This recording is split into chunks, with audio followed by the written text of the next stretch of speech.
What is happening with Fortnite? You are Locked On Fantasy Basketball, your daily fantasy basketball podcast, part of the Locked On Podcast Network, your team every day.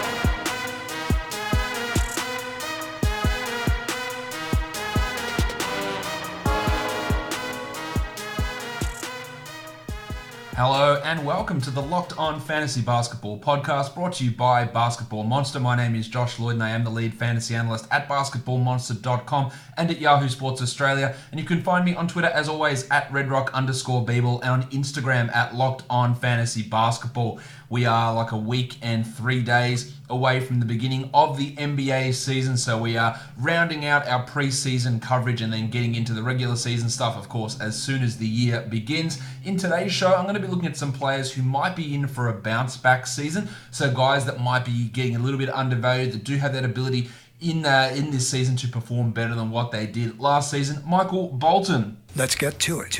Let's get to it indeed. And of course, when I'm talking bounce-back, these are the things, the guys that they struggled last season for whatever reason, minutes crunch, injuries, rehab from injuries, poor coaching, whatever the situation was. These are guys that I think this season have a chance to exceed what they did last year. And if we're just viewing what they did last season as a baseline, you might be pleasantly surprised when we see their output for this season. Of course, a lot of things can go wrong in this situation, but just some names to watch that if we are completely skewed or led by what happened with them last season, maybe we're missing some of the underlying things that caused those issues for them last season.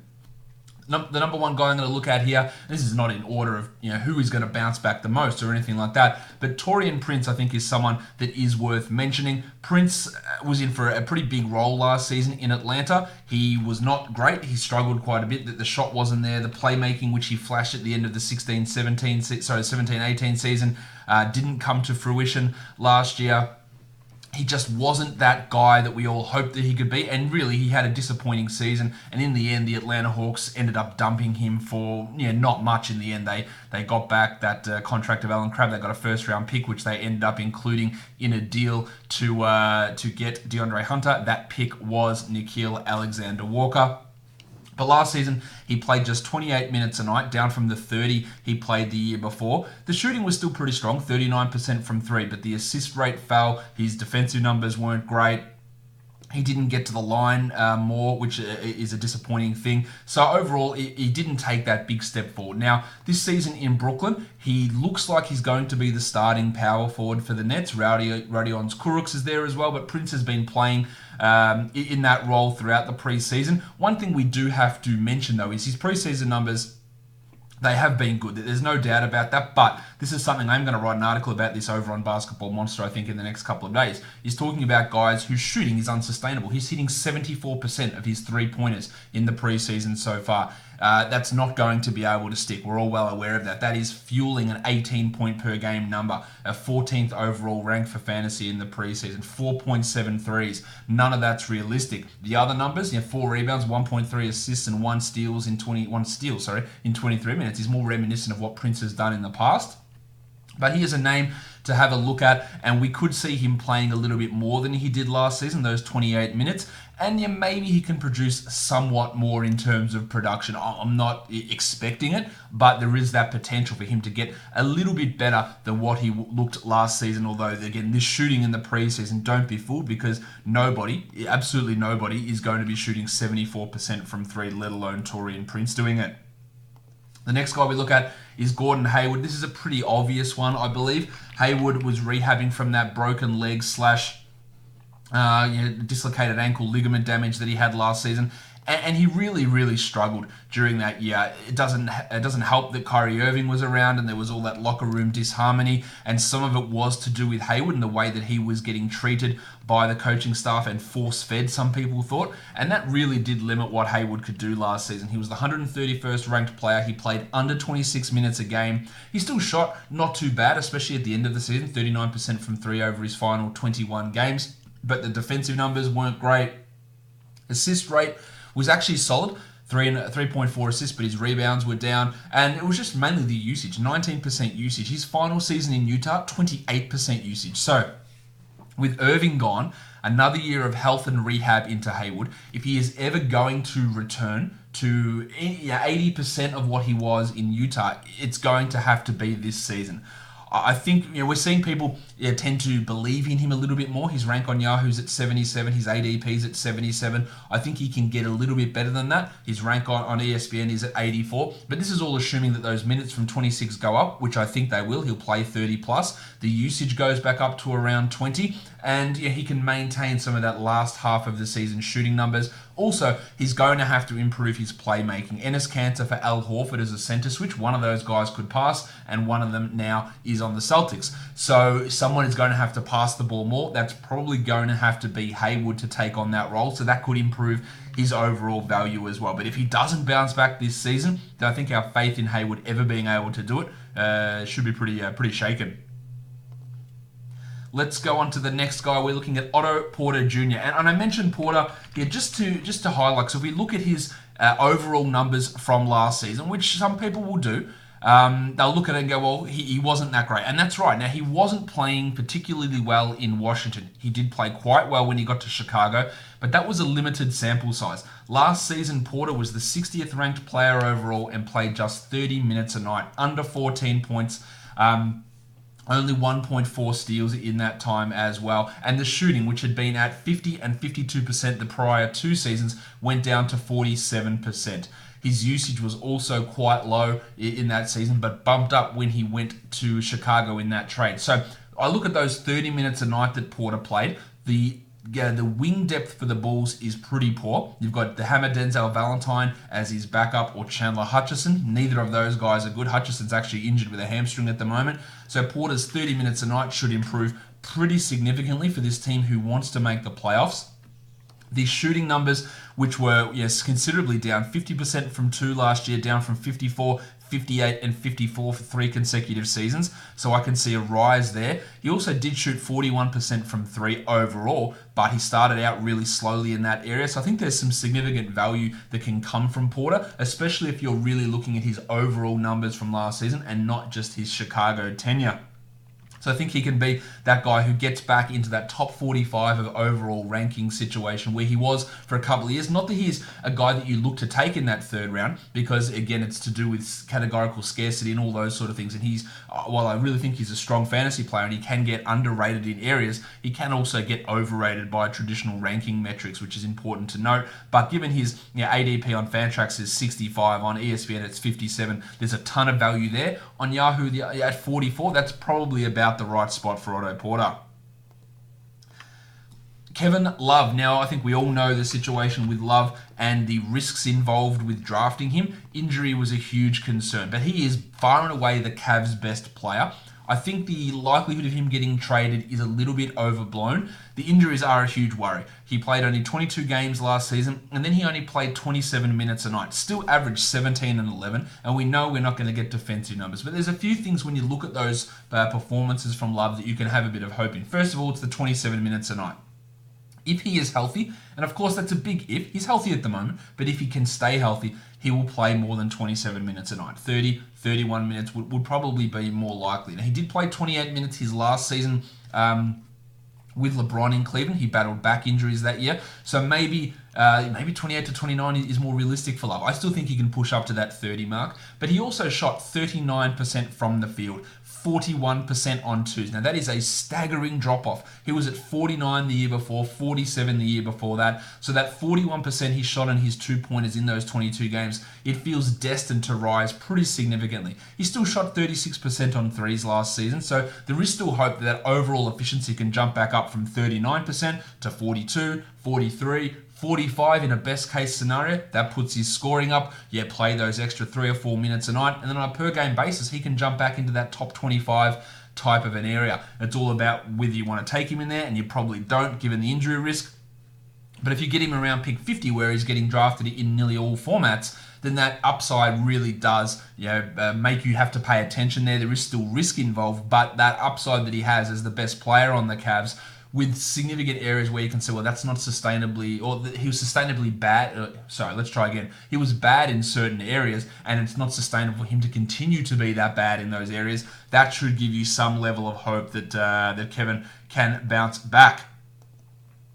Gary Harris. Nice, Gary! All right, so Gaz Harris, another guy whose season was really ruined by injury last season, and that's important to note. Now, we can talk about the Nuggets having a lot of depth, and we talk about that because it's accurate. There is a lot of guys there. Malik Beasley and Monty Morris really stepped up last season when Harris was injured, when Barton was injured. There are a couple other things with Harris, though, that do make me think that a potential bounce back could be coming. He was 168th in per game ranking last year. The year before, 39th. That is an unheard of type drop-off. He played 6 fewer minutes, and while I don't expect him to go back to 34.5 minutes this season, I also don't expect him to play under 29 minutes, which is what he did last season.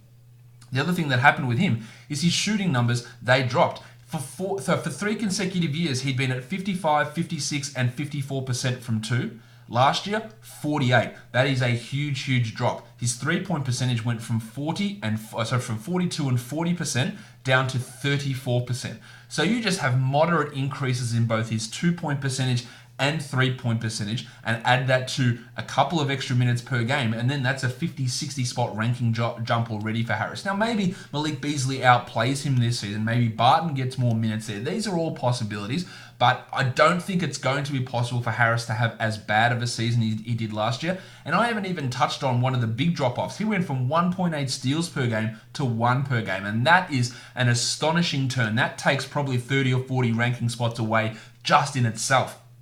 I'm not expecting him to be back to 1.8 steals per game. He was at 1.2 and 1.3 the years before that. But if he goes from 1, which he was last year, to 1.3 or 1.4, then that's a significant enough increase to have him as a top 100-ish target for this season. He's ranked 128th on Fantrax, 146th on ESPN, and 100 on Yahoo. Yahoo being probably the closest to where I think that Gary should be picked for this upcoming season.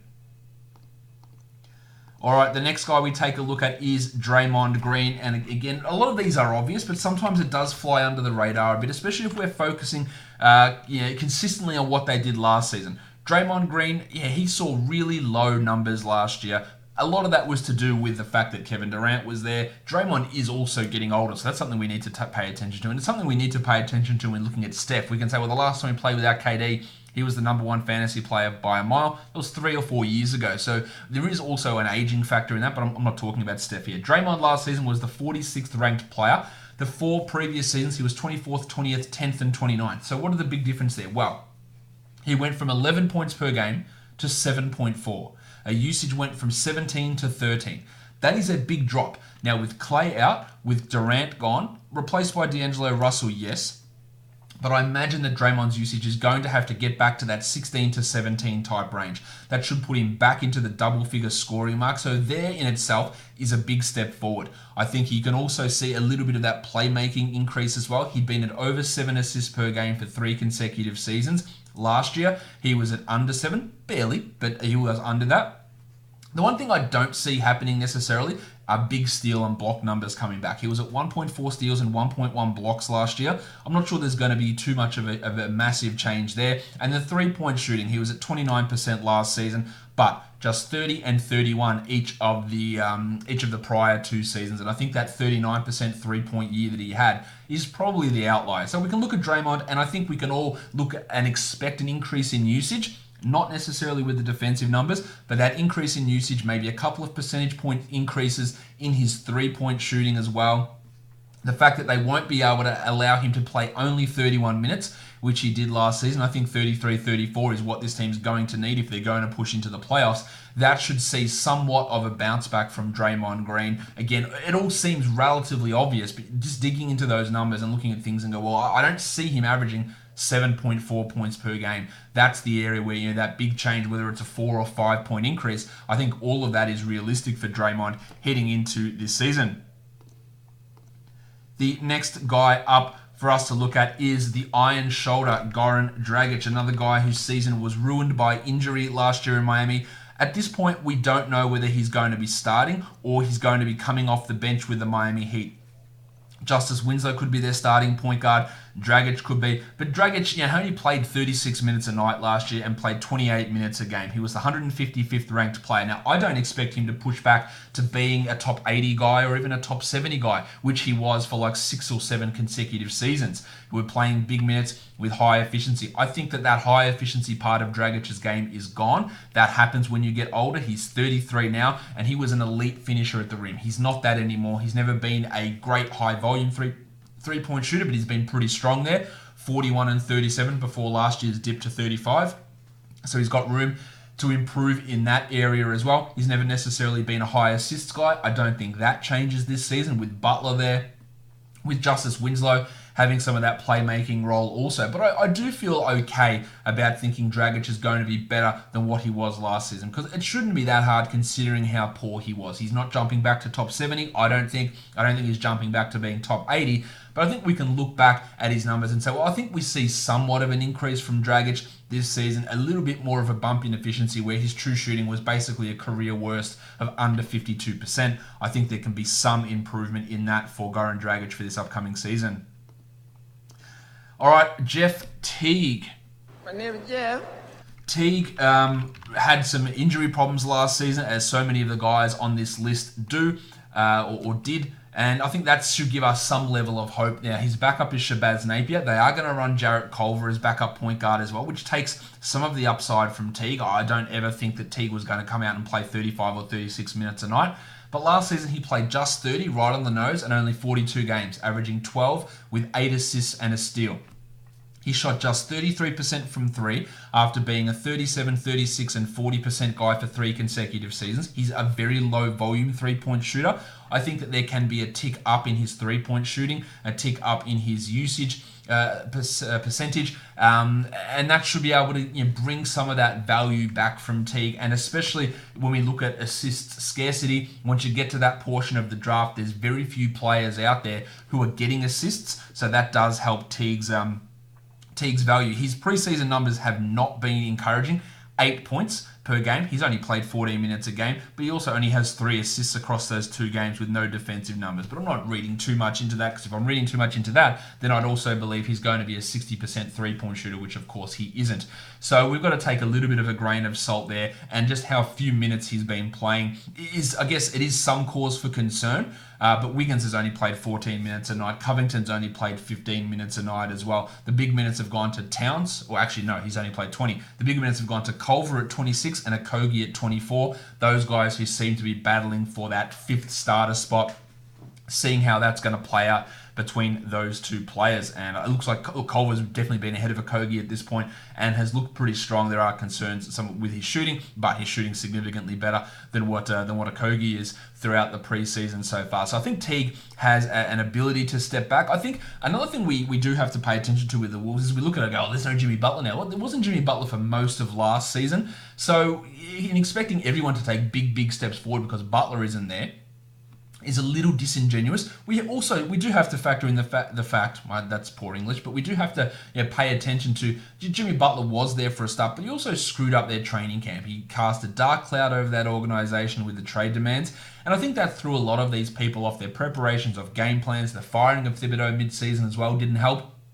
So while it's not that now Butler's gone, all his usage goes somewhere else, it's more like the Butler distraction isn't there. People can be more focused. They know what they're doing this season. They know how the team looks. They know how the coach is going to run things. A little bit more stability in the organization maybe helps with some of the production from some of these Timberwolves players.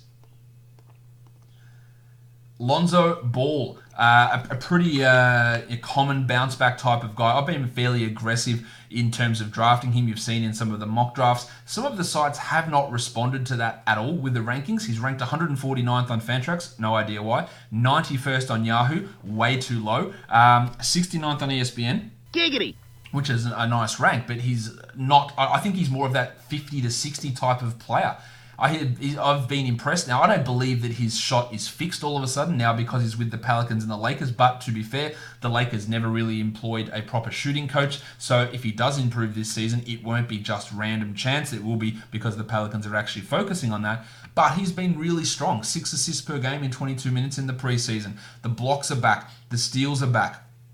Rebounding strongly. You're hitting 31% from three. Still really struggling on his two-pointers, but hasn't missed a free throw at all in the preseason. So, yeah, those numbers are encouraging. Now, the percentages are an issue. He is a low-volume free throw guy who shot 66%, I believe, in college. So he does have the ability to be a better free throw shooter.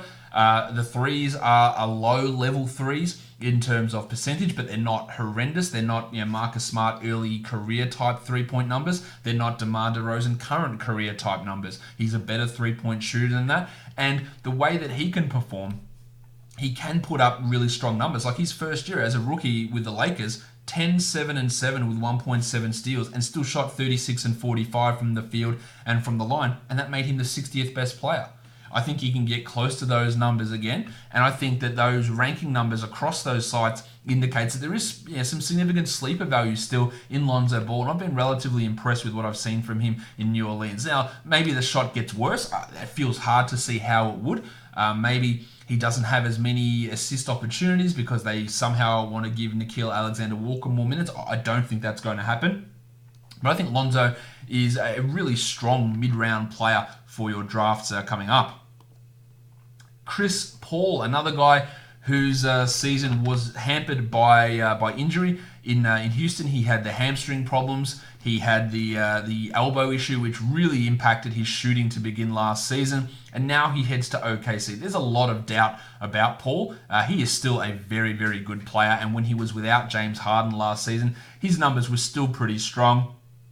He heads now to OKC. The production is still a bit of a concern. He's averaging 6, 3, and 4 across his first 2 games in the preseason, but shooting 50% from the field, which should give us a level of hope. Last year, and I say look at Bounceback, he was the 18th ranked player per game last season, but that's down from where he'd been at 12, 10, 5, 5, 4, 5, 3, 3 over the previous 8 seasons. So, he can be back as a top 10, top 12 per game guy. I think, that he's sort of right on that area. The minute there's a huge risk, like in terms of how often they play him, how much they play him.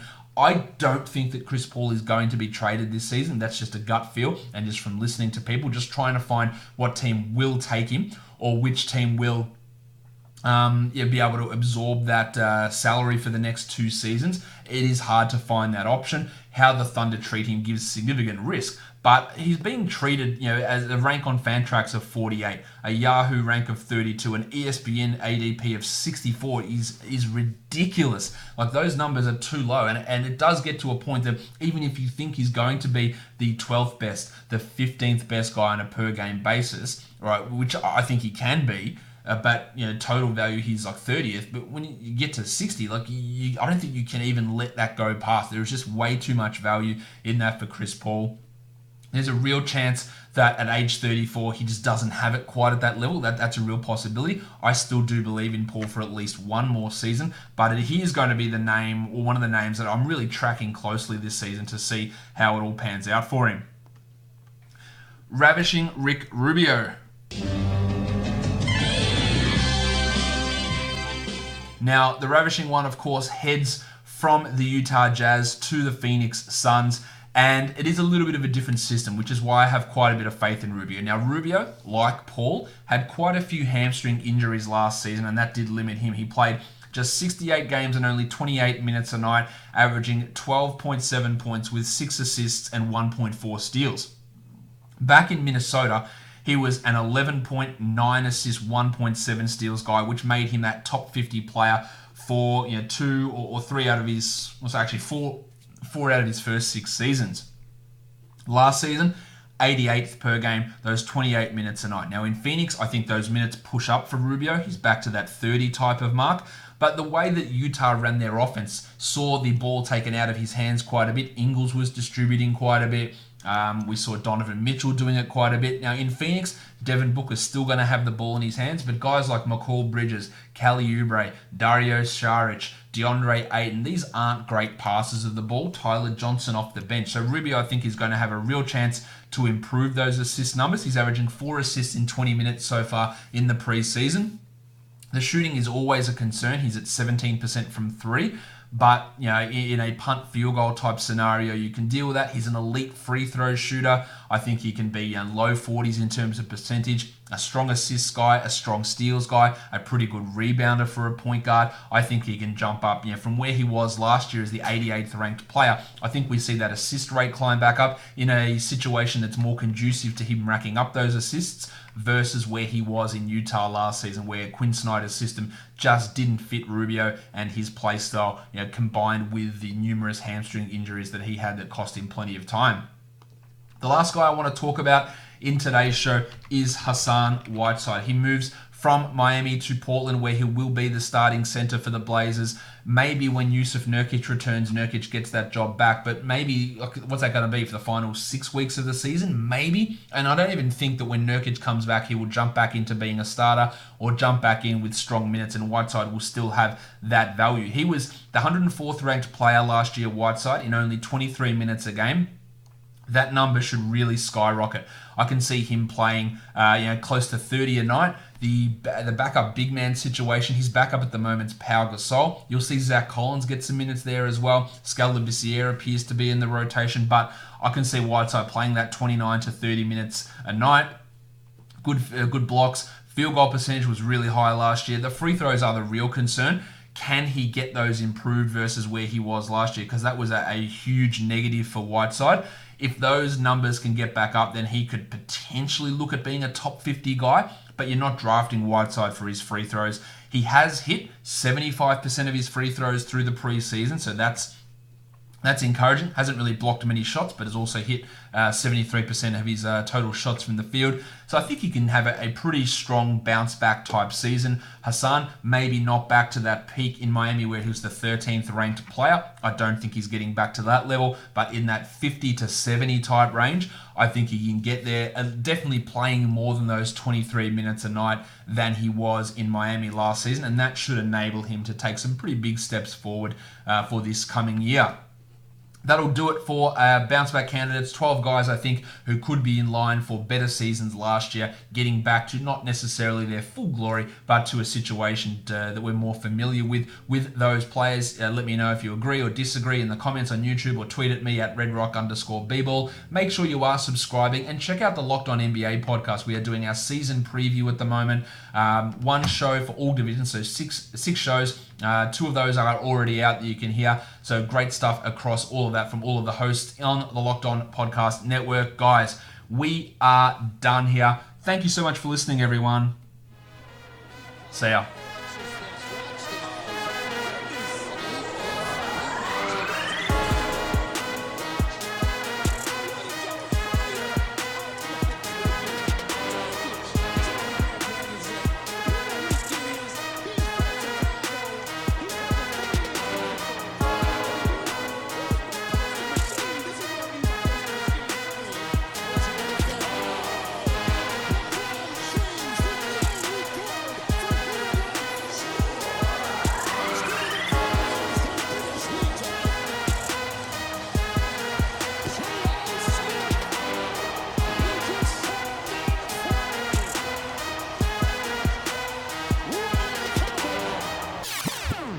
Luka Doncic.